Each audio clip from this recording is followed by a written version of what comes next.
All right, guys, in this video, we will be talking about the different personal trainer exams that you can consider writing if you are looking to get into fitness.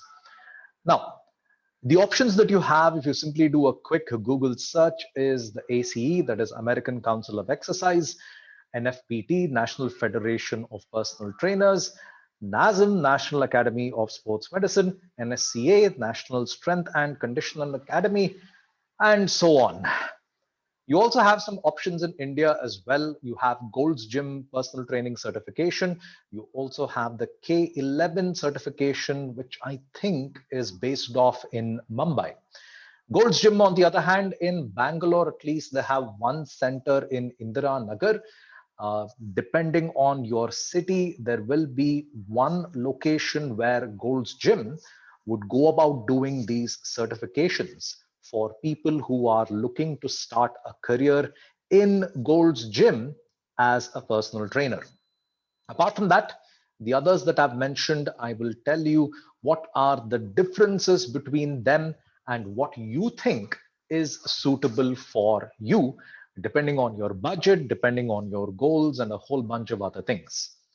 Now, one thing that you should look for when it comes to these certification programs is that, is it accredited by the National Commission for Certifying Agencies?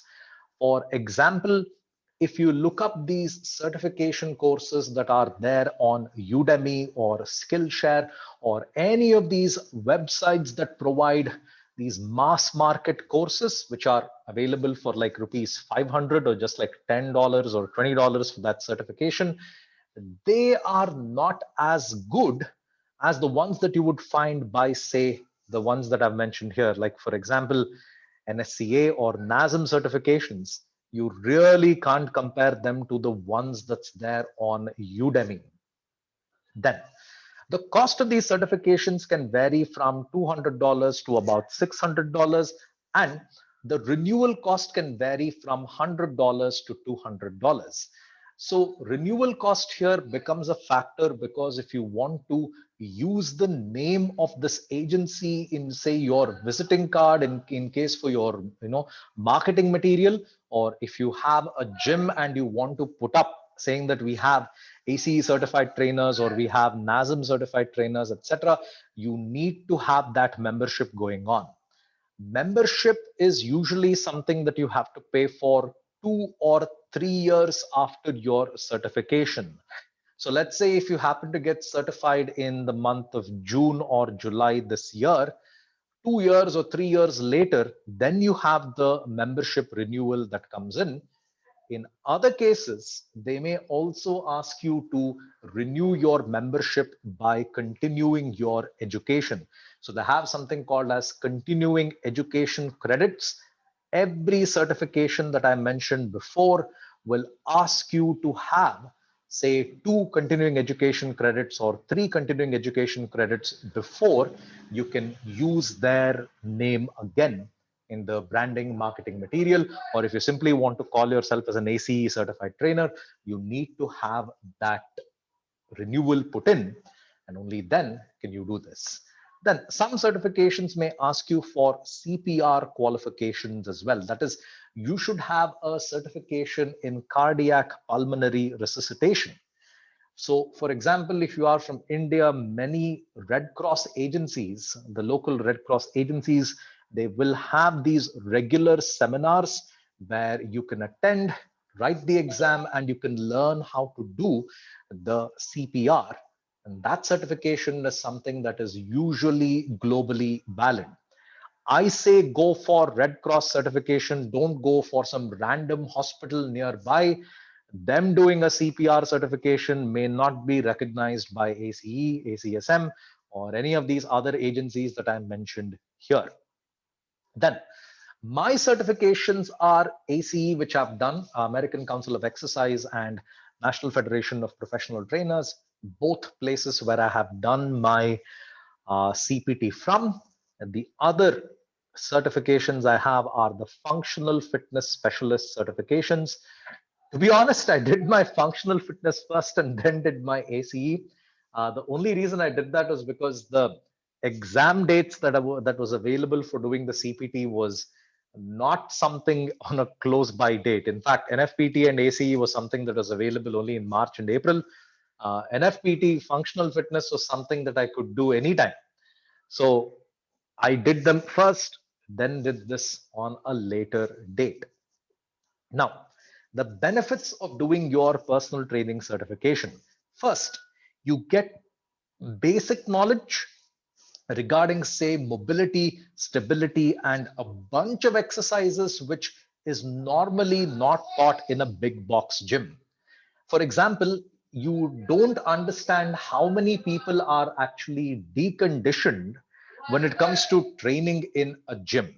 When I say deconditioned, I mean that they have never worked out in their life, and you just can't get them to do dumbbell routines or barbell routines right away. You need to get them to do something very, which involves mobility training, which involves stability training, and then have them go about lifting weights. And that's something that I hadn't learned unless it was for my ACE certification, unless it was for my NFPT certification. Also, the content that you learn here is taught in a very organized manner, and that makes the learning experience something unique entirely. That key fundamentals, for example, the learning of, for example, human anatomy, joint mobility, etc., how the knee is supposed to move, to what degree it's supposed to move. Terms like, for example, what is adduction, what is abduction, supination, pronation, terms like this, which you will not normally learn, is something that you learn in these ACE certifications, etc. Then helps you understand how to deal with different clients. So ACE especially has uh, two units dedicated to how to talk to clients, how to maintain their motivation, how to keep the rapport with clients, etc. So that's a new field of knowledge that I wasn't aware of. That some limitations that you have with these certifications is that, of course, just like any certification, just like your graduation, just like your post graduation, not all knowledge is useful in the real world. For example, in the ACE certification, there are a bunch of tests that they go about describing which I have never seen in any gym happen in India. For example, if I consider,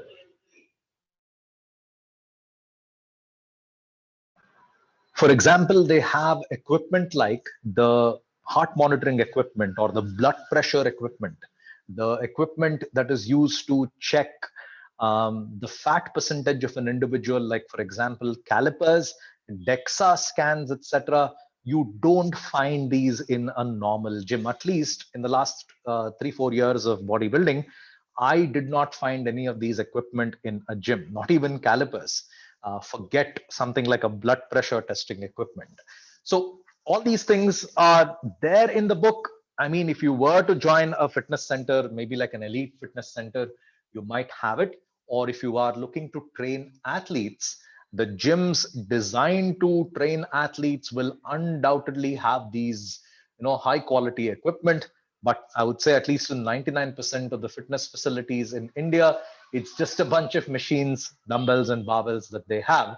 I highly doubt they sit and evaluate clients before having them do any such routine. That there isn't much focus on specific fields such as bodybuilding or functional fitness, etc. So if you were to do any of these personal training certifications, don't expect that you would be learning something about bodybuilding. You would be learning about how, say, different chest exercises with with a barbell, or different chest exercises with a dumbbell, etc. You don't learn any of that. The focus on exercises in personal training is just about 20%, I would say. Most of the focus is on client evaluation. Most of the focus is on understanding how the body works in response to aerobic training, anaerobic training, etc. How does the body respond is a big chunk of the ACE certification program. Then, how much would be your earning potential? So, your earning potential entirely depends on how many clients you can get in terms of the goodwill that you create with the quality of work that you do. So gradually, of course, you would always start with nothing, but gradually, as you build your brand and as you build your potential, the earning capacity of the individual always goes up. Now, for example, if you are a brand new product or service in the market, you obviously can't charge a high price. You should have some experience, you should have some goodwill brand to back up your name, and only then will you see some good earning potential.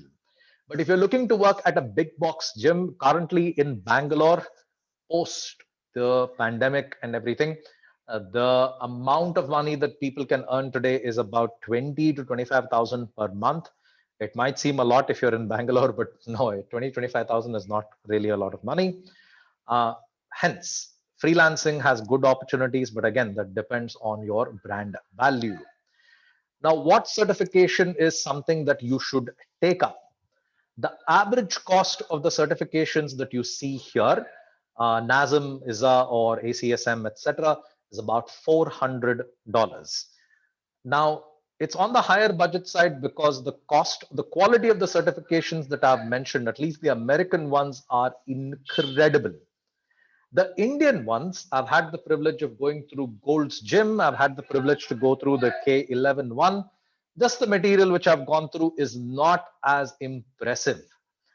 The other six that you see there, the material is incredible. The content, the way in which the content is delivered is incredible. Now, I wish I could show you the ACE material which is available online. I don't want to go through a copyright strike for that. The ACE material online is filled with research to back up everything that they claim. For example, in one of the chapters, they mention 80% of the US population has back pain issues. And to back up that claim that 80% of the people in America have back pain issues, they cite the research associated with it. There's another section where they talk about how many sets you should do, what should be the rest time, etc. Why is it that rest time? Why is it these many sets for, say, strength training? Why is it these many sets for general fitness? Again, backed by research. This makes the quality of study material incredible for a person who has to go through it. The quality of images, the quality of content in the ACE study material is in fact ridiculously good. Hence, I would always suggest go for something like ACE if you are looking to get into fitness. NSCA has the very popular Certified Strength and Conditioning Specialist. That's ideal if you're looking to work with athletes. Like, for example, if you want to work for RCB's, bowling coach, or if you want to be the bowling coach of, say, a certain cricket team, then you have the CSCS program that is suitable for you. CSCS is something that I'm looking to write soon. It's one of the most expensive certifications I have taken up. It's about nearly $500, the certification. You need to spend another $150 for the study material.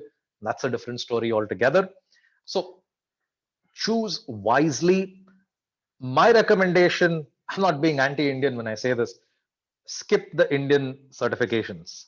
Do the US ones simply because the quality is totally worth it. But that's it, guys. Thank you for listening to Professor Fit.